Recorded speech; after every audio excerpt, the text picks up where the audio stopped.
Hey, good morning, everyone. Welcome to the Christ and Coffee podcast. I'm Jeremy. This is my good friend Haig, and our brother Shant is joining us for our second in a series of talks on the I am statements of Jesus. Last week, we explored the statement of Jesus where he says, I am the bread of life in John chapter 6. And now we're going to fast forward to John chapter 8, where Jesus stands up in a crowd again at another festival and says, I am the light of the world. I am the light of life.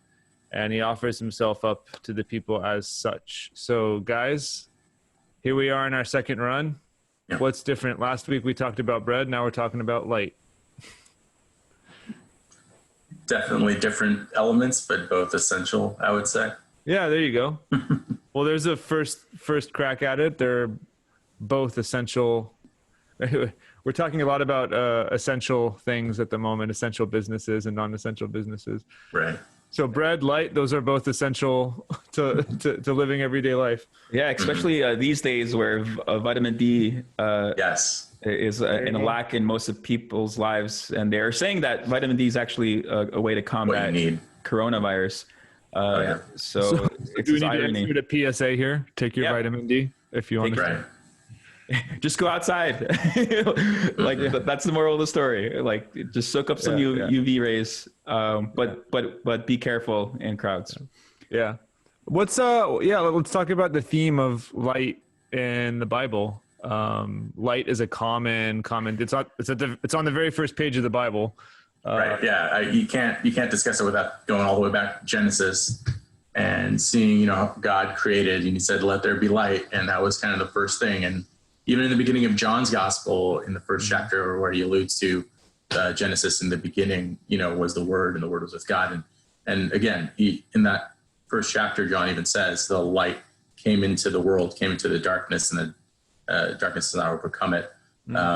So I think you kind of get a hint of that, what Jesus is saying here. You get a hint of it in the first chapter of John, describing Jesus, the Logos, as the light as well. Yeah.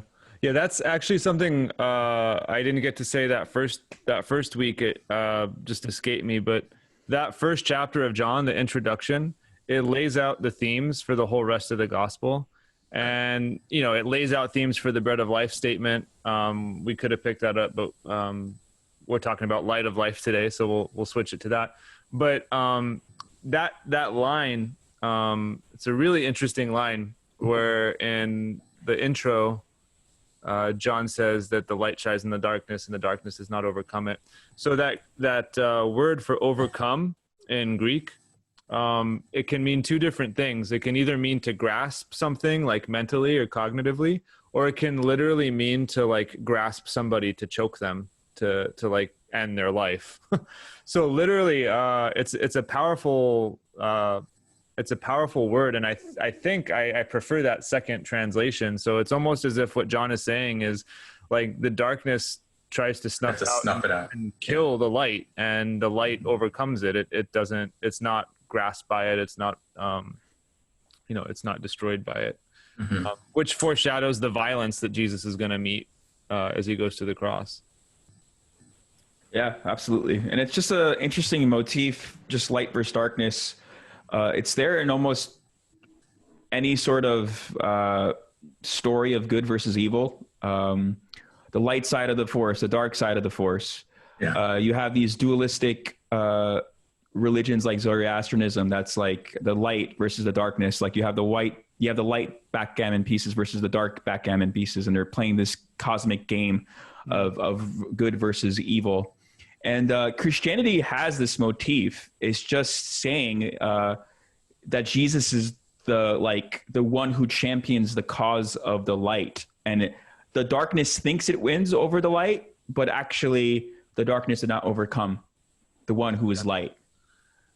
Yeah, I think the bone that Christianity had to pick with like dualistic systems like Manichaeism and stuff like that was not that there was light and dark, but that in those systems, light and dark were equal, and right. and they were sort of just by the skin of your teeth, the light would win, or potentially the darkness would win, whether you let it or not.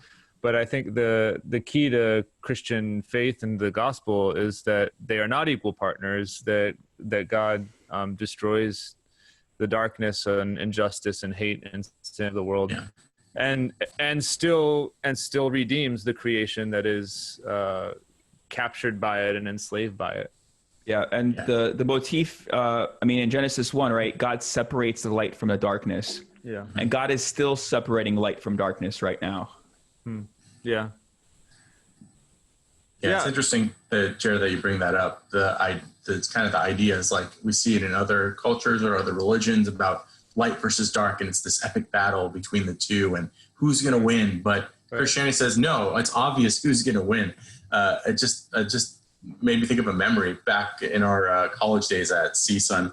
I took a world religions class, and before every section of whatever religion we were talking about, the professor would give kind of a quiz just to gauge what the students knew about Hinduism or Buddhism or whatever. And during the Christianity one, he gave the little quiz and got back the results. And that was a surprising thing, myself as a Christian in that class, realizing that people actually thought like Satan and Jesus were equal, that the light and dark were equal, and it was just this epic battle. And the professor correctly stated, no, Christianity, Satan's time is limited. Satan is already defeated. He's just kind of running out the clock almost, and the victory is assured. And it was interesting to me that people didn't really understand that just on their cursory, view of the faith and about Christ. And I think here the image of light is very important because light dispels darkness. Like there's no place that you're going to have light that darkness is going to snuff it out, right?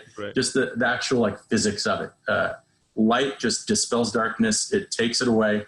It just makes it disappear. And I think that's what Jesus is claiming. He's the light. Unless you pass by a black hole, and then you're screwed. Well, but what's inside the black hole? Yeah, sure. But one of the things that's interesting as we talk about this is that many cultures, when they were involved in paganism, worshipped light, right? And so even the Armenian culture at one point, we were sun worshipers, we were light worshipers. And it's interesting how we as Christians, as the first Christian nation, as Armenians, took that theme of light and translated it. We Christianized it and made it, speak into the gospel. We used it as a way to talk about who God is and what God is doing in the world. Yeah. And just from a physics point of view, light is, the speed of light is a constant, right?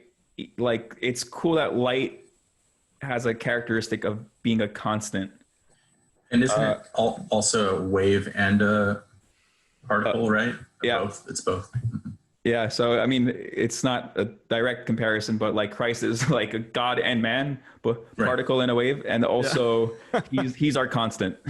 There you go. That's a Sunday school lesson. Fuzzy physics on fuzzy physics. We are in no way scientists, guys. Yeah. We are not scientists. Yes. Disclaimer.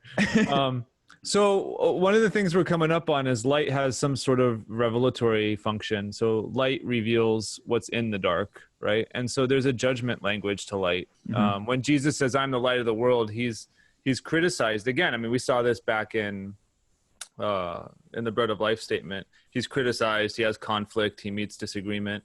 But again, here he has the same. If you read chapter 8 all the way through to chapter 9. There's controversy, there's conflict, and it's because he's essentially saying you're living in darkness. You're living in a space that's become corrupted. You're practicing corruption. You're blind to what God is doing in the world, and I'm showing you that. In fact, in chapter 9, Jesus does a sign that actually drives home the point of being the light of the world. He takes a guy who's blind and he gives him light. It's that's the sort of really powerful object lesson that Jesus performs to drive home the point.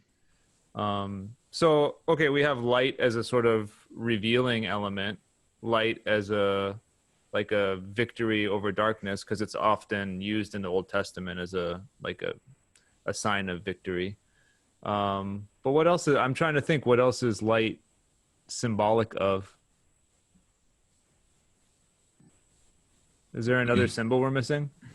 I think those are two big ones. And like you're saying, not just Jesus being that revelatory thing, but it impacts us, I think, in a personal way, right? He reveals us for who we are, reveals, our shortcomings. And it's like you said, there's that judgment aspect to it. But I think ultimately it's a way for Jesus to say, look, I see you as you are.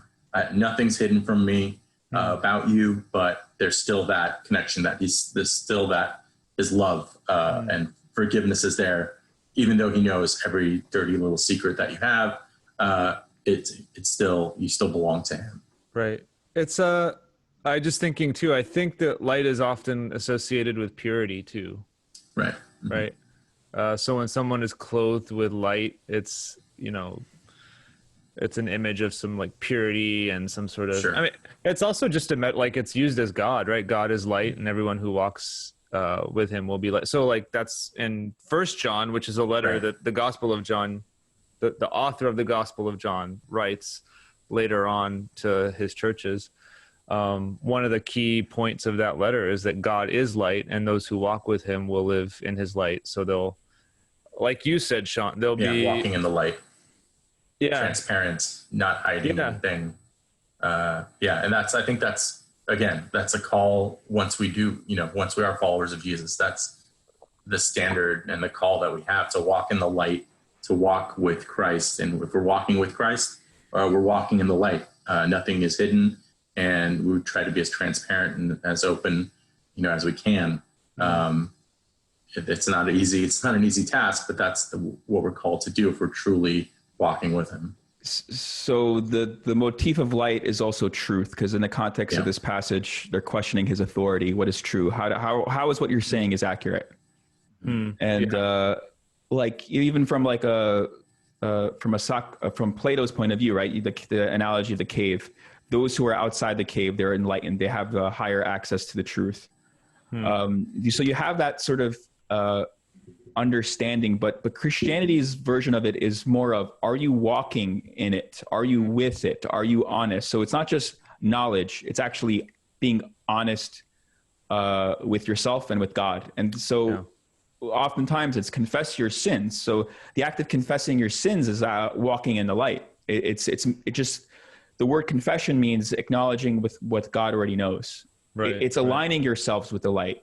It's being someone who's not going to have secrets, not going to participate in the darkness, but it's going to be honest, transparent with their sin, who they are, and just delight in being in the light, which is where God is, where there's honesty, where there's truth, where there's Christ and his spirit. Right. I think I mentioned earlier, building on all of this, something that kind of marries all these themes together is the fact that Jesus is at a festival. And this festival is the Feast of Tabernacles. Some of them have sometimes it's called the Feast of Booths. Yeah. But just to give some like historical background, this is a festival that the Jewish people would celebrate to remember the wilderness wanderings that we talked about in the first episode with the bread of life. So after Israel is purchased by God out of Egypt, redeemed out of Egypt and saved, they're brought into the wilderness and they wander there for 40 years. So it's a remembrance of being homeless, basically. And in the midst of that homelessness, they had the light of God. It was literally like a pillar of fire and smoke that would go ahead of them in the tabernacle and rest when they were supposed to stop. So all of these images, victory, direction, truth, guidance, provision, all of those things are kind of summarized in this thing of God is light. He's up there in the front, and Jesus is saying, I'm the one.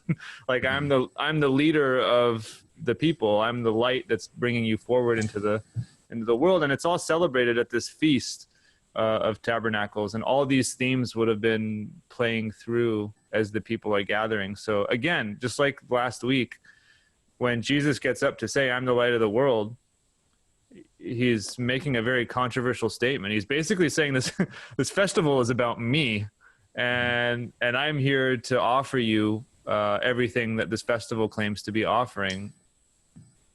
Yeah, it has that both internal and external idea, like you're saying. The festival celebrating or remembering the Jewish people time in the desert, and it was such an uncertain time for them, and God's presence was with them as light at night, and as a cloud during the day to keep them from the harshness of the sun. And yeah, like that light represents, okay, protection from the unknown. If it's at nighttime, you don't know what's out there, you don't know what's in the darkness. That light is an external, in a sense, showing you that it's protection, God's protection. And when we look at it in an internal way, then it reveals ourselves, our internal selves, which are just as dangerous as any external, threat that might be. But yeah, Jesus is declaring he is that light. And I think a lot of it is that, in a sense, he's that source of light too, right? He is that light. He's the source. He's the one that's shining over everything. He's the source of that light, and it comes from him. So we can look to Jesus for comfort in that sense, that he goes before us, like in the wilderness for the Jews, but it also comes within us and shines as light within us. I think it's important also to realize that Jesus also describes, I'm assuming it's in John's Gospel as well, that we are the light of the world too. In a sense, whatever light that Jesus has in us shines through us, and we become that light, like a miniature light in the world, representing Christ. Yeah, this is just a little nerd out thing too, real quick. But the festival typically happened, the Tabernacle Festival typically happened in the fall on the autumnal equinox. So it was the day where light and dark were at equals, and darkness was going to get more throughout the rest of the year. So right at that celebration, when it's just going to get darker from here on out, he's saying, hey, I'm the light of the world. I'm going to carry you through the darkness to the next year. Yeah. And it was like a harvest festival. So it's also, I'm going to provide for you through the darkness, even, like through the winter. Yeah. Like that great Psalm 23, even in the valley of the shadow of, it's probably darkness, not death, but in the darkness of the valley, or in the darkness of death, God will be with you to walk with you through that moment. So Jesus is offering that. I think that's a really cool little, sort of social cultural touchstone from that season. Yeah. And I do like light as this revelatory thing. So like as Armenians, we attribute the spreading of Christianity by a guy named Saint Gregory the Illuminator, who was in darkness in a dungeon for 13 years. And then when he got out, he was able to convert the king, and Armenia became the first Christian nation. And I love that they called him the Illuminator, the one who was in darkness. Yeah. And it's a promise from God to make sure that his people are in light and walk in light. And like when we say the Christmas greeting, it's like Christ is born and revealed is how you say Merry Christmas in the Armenian tradition. There's this revelatory understanding that Christ is revealing something of utmost importance. And if you experience what he reveals, you're participating with it. I think it's also kind of language we're familiar with when we talk about enlightenment or being enlightened, right? We even name a certain history period, the season of enlightenment in Western culture. But it has to do just with that, with it being instructed, with it being opened up to a new way to be in the world. And I think that's crucial here. That's what Jesus is saying. Come to me, learn a new way. I'll reveal the way for you, and I'll reveal the darkness you're in at the moment. And it's okay. I'll walk with you through it, but don't ignore it. Don't be blind to it. I think that's actually if I'm remembering correctly, at the end of that story in chapter 9, where Jesus heals the blind man, he gets to the end of the story and he says, because you say you're not blind, you're condemned, you stand judged. But if you said you were blind, I would have been here to help you. So that's the criticism he has of the power elite. It's the fact that they refuse to see. It's not that they don't, that they can't see, it's that they refuse to see. And so you can close your eyes to the light, but you can't stop the light from shining. Yeah. I think they're being criticized for not recognizing that they're blind, basically. They're Right. pretending they can see, and they're trying to lead others. It's the blind leading the blind kind of thing. There you But go. Jesus is saying, look, no, you should realize you're blind. It's because you say you can see, that's where there's trouble. And I think even going back to the idea of like Plato's cave kind of thing, like I like that analogy in a sense too. Like if you're in darkness for such a long time and you come out into the light, it's going to hurt your eyes, right? So you have this instant where you can decide, ouch, this hurts. I'm going to run back in my cave, or I'm going to just press on through. It's going to hurt for a little while, but then I'm going to be able to adjust and see and be able to live in that light.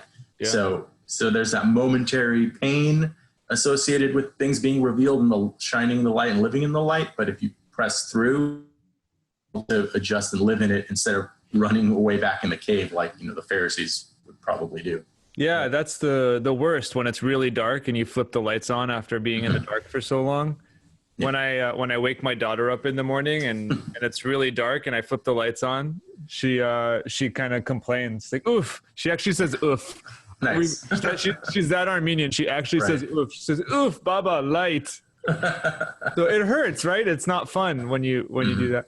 But also I think we just take the privilege of having access to light for granted. I mean, like in the culture that this is written in, it's a pretty valuable thing to be able to have light. If you don't have the privilege of light, if you don't have the gift of light, then you're at danger and you can't really do much. You can't see. Right, burning oil. It's an expensive thing to have that light at night, right? It is a privilege, and it is something that's costly. Right. So I think something about this light of the world statement is to actually value the gift of God instructing us, God being our victory, God offering us a way to walk with him. Yeah, I do like the phrase you mentioned, Sean, with like the blind leading the blind. And part of walking in the light is to acknowledge that we are blind or we are in darkness. And just like practically speaking, all three of us have counseled many people. And you cannot help someone who doesn't acknowledge step one, that there is a problem. Right. You can't help anyone if they don't realize there's darkness inside of them. And it manifests in many forms. It could be an addiction. It could just be a certain characteristic, vice. It could be so many things, but if the acknowledgement is not there, there's no chance for transformation. And yeah, I think that's what. Oh, go ahead, Sean. No, I said even when they do make that acknowledgement, I think the analogy I made is apt. Is that okay? There's going to be some pain. You're going to experience some discomfort, right? Okay, but it's going to be worth it coming out the other end, and that itself is a process. Yeah, it just struck me as we're talking about this. Last week we were saying how that bread of life scene is like John's version of Eucharist and communion. And it's very likely that this chapter 8 and chapter 9 is John's version of what some scholars call the sort of unforgivable sin of Matthew's gospel. I think maybe Mark has it too, where he says, I can't heal you. I can't do anything if you guys don't, listen, if you just keep denying, if you reject me, so this posture of, in face of all of the facts, pure rejection and unwillingness to let the light in, it's just one of those things that you can't do something, like you can't do anything with somebody who's refusing to participate in that. Yeah, and then walking through the steps of walking in the light after you acknowledge it. So right after Jesus says he's the light of the world, he says, if you abide in my word, you are my disciples. Right. And you will know the truth, and the truth will set you free. Right. So there's something freeing about being in the light once we're there. It might hurt initially, but the end goal is to freedom. Exactly. I often talk about sin unashamedly. I believe there's right and wrong. We live in a society where people are like, how could you know we're good and evil? We've moved beyond that. Everything is more gray. But there is right and wrong. And it's hard to embrace this in this post-modernistic worldview we're in. And oftentimes when I call things as sin, naming the darkness, people may think that I'm shaming them or I'm trying to guilt them. but good preaching doesn't guilt them or shame them. It's calling them to walk into freedom. On the other side of confession is freedom. It's not additional guilt or additional shame. And this leitmotif is, all right, I want to put a spotlight on this problem, own up to whatever is the darkness is there, walk in the light. And if we abide in Christ and trust that, like, Christ has victory over darkness. This is not some higher knowledge thing. This is actually a concrete freedom of guilt and shame because of our sin. We trust him, we will find freedom. Yeah, there's a term called gaslighting, where you shame somebody or you guilt somebody for the purpose of power. Yeah. To gain an advantage over them. This is not what we're talking about. We're not talking about gaslighting. We're not talking about creating shame so that you can hold people in place. We're talking about freedom, right? We're talking about owning up to our weaknesses, owning up to our inabilities, and owning up to our mistakes, and finding actually that those can be redeemed and used for healing for others. And the only way we'll be able to do that, as you said, is through the honesty, but also the remaining or the abiding that Jesus talks about. And that language of abiding, we don't use it anymore, but it's connected to the word abode. That's the English term we translated abiding from. And abode is a home, right? It's where you live, where you spend your days, right? And that's the key thing. Are you taking up residence? Are you walking with Jesus as your home? And is he the one you remain with throughout each moment of life? And that's what's going to ultimately give you not just the honesty, but the ability to take your weaknesses and use them for healing and life of others. Yeah, I like the idea of home in a sense that, right now we live in the fallen world and there is darkness in the world. And we are trying to live in the light, in a sense, enemy territory in a lot of ways. And I like, what you guys are saying, that, light, and Jesus says, as the light is, like you said, not trying to shame, but light can't help but be light, right? Light can't help but reveal things. It's nature. It's what it's doing. There's no judgment there. It's what happens after the light reveals something, where we can make that progress in people's lives for the positive and to abide in it. But also, like you said, the home thing, it's that we're in this world, but it's not our ultimate home, right? I think light is such a big theme in John's gospel, from the beginning, from the middle, like you mentioned in 1 John, but also in Revelation, right? Another John written document. In Revelation, we are encountered with what God wants the new world to be like. We have a new creation, and in a new Jerusalem where there is no darkness. It's all light, because we are completely in God's presence, and it just all illuminated, no darkness at all. And that's the picture that we have. That's our ultimate home, right? That's where we will abide and live. Right. And I think let's take that all together and package it together, because, I may have said this on the pod before, but I had a professor who used to say, you can't understand the Gospels unless you understand Exodus, and you can't understand Exodus unless you understand Genesis. So it's this like 3-tiered situation. But so, in Genesis, the light is the creation, right? And God brings a new creation into the world. And then in Exodus, God is leading his people by the light into a new way, a new creation. And then in the Gospels, yeah, exactly. And in the Gospels, Jesus is the light of this new creation dawning in a new day. And the anticipation and the broad narrative of Scripture is that in Revelation, all of creation will be subsumed and renewed, and a new creation will, all of us will be led out into a new creation where life wins the day and love rules all things. So all of that comes back to Jesus here as the centerpiece, saying, I'm the light leading you into that new day. And it's dawned, and even though the darkness is ahead of us, we'll walk through it in light. Wonderfully put. I think we should end it there. This is coming from the Gospel of John. Don't just take our word for it. Read the Gospel of John if you're new to the Bible, or if you want to meditate on what does it mean that Jesus is the light of this world. And there's a lot of songs that are dedicated to this, a lot of poetry and imagery, but there's depth to this. And we're not just talking about higher truths here. We're talking about a concrete person. And I think that's important to stress while we talk about these analogies of who Christ is saying he is. So thank you, Shant, for joining us. Yeah. Thanks for having me. Thanks for just catching up and talking. Jeremy, great talking. Thank you to our listeners, and have a wonderful day. Take care, everyone.